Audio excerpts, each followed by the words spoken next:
I'm Allendale's chief meteorologist Ryan Martin with a look at your midday weather update. Latest surface analysis across the middle of the country shows we've still got a decent line of showers and thunderstorms firing off on both sides of a cool front sliding southeastward. If I'm going to be surprised at anything here at mid-session, it's the intensity at which some of this moisture is coming down across parts of Illinois and into Indiana. You know what? This front basically is just a dividing line between two high-pressure domes. There should not have been a lot of moisture that was there to be able to be squeezed out, but you know what? Our atmosphere is manufacturing it quite nicely. So, good rains. We're going to actually have the up rain totals across central Illinois and probably through a good part of Indiana here as we go through the rest of this afternoon, this evening, and into tomorrow. Had been looking at a tenth to maybe half an inch at this point. I'd say you've got to open up some 3/4 inch rain amounts in there. And where their thunderstorms are the most significant, which has been up to this point across parts of northern Missouri and just now sneaking into west central parts of Illinois, you've got to allow for the occasional 1 inch total out of this. There are some pretty good storms in there. So, a little bit better rains than anticipated. And what's really interesting is, the good stuff is firing off ahead of the front, but we've actually seen substantial area, geographically speaking, behind the front, on the backside. As we watch this thing march forward, scattered showers across southeastern Minnesota into Wisconsin, northeast Iowa. So there's still going to be plenty of rain around. Like we said, right now going to go up to about 3/4 of an inch with coverage about 60 to 70% of the central and eastern Corn Belt. As we go forward, though, we'll see high pressure settle in here, and that should give us a mostly dry finish to the week at this point. I'm really not going to deviate from our morning forecast right up here at all as we go through the rest of this week. So we see good high pressure coming in. Temperatures are going to be below normal as long as we are along the leading edge of the high and under the center of high pressure itself.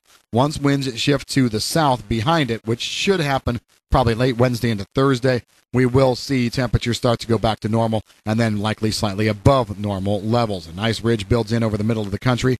We'll watch as our next front pushes into the upper Midwest around the 19th, and then from there right on through about the 21st into the 22nd. This front will cross the rest of the Corn Belt. I like rain totals of 0.5 to 1.5 inches in general. 2 inches not completely out of the question because I do believe we're going to be seeing at least a couple of clusters of good thunderstorms along the front, especially as we go through Saturday into early Sunday. I like coverage out of this frontal boundary about 80 to 90% before all is said and done. Some cooler air comes in behind, but it's not really going to be that far below normal. Looking at the high to settle in across parts of the upper Great Lakes and into Ontario as we go through next Tuesday morning. And then we'll see a ridge start to build into the west again on through the 24th into the 25th. We should see, though, a mostly dry period from about the 22nd on through the 25th. A little bit of moisture showing up on the GFS around the 25th into the 26th up north. Great Lakes, the European actually does not show this until a few days later. I actually like the European solution a little bit more. It's been a little more stable as we go through the longer-term pattern. But still, probably looking at one more system in before the month is through. And then we're going to be seeing temperatures go above normal again. I see a big ridge building over the western third of the country on through the 26th, 27th. So there should be plenty of above normal air out there as we flip the calendar over. Basically what this means is I expect no threat of frost through the rest of the month of September into early October. Just don't see it happening at all. We also see precipitation. While it's going to be around, and at this point any precipitation probably is not helpful. If we're going to be seeing precipitation come through, we like to see it come with one move through, then have several dry days ahead of it and dry days behind it. And that's kind of the pattern that we're moving through here the rest of September into October. Significant fronts coming through. You've got the rain happening right there. And then you're dry right after it passes until the next one does. So that should allow us to get some decent dry down after each individual rain event. If we would hope the forecast goes anyway, we would hope it would lean towards slightly less precipitation, especially across areas of the Corn Belt where we've just seen so much recently. But for right now, it looks like these fronts will be formidable, at least the next two. Going longer term, we don't really see anything sticking out as being problematic in the month of October, at least to start.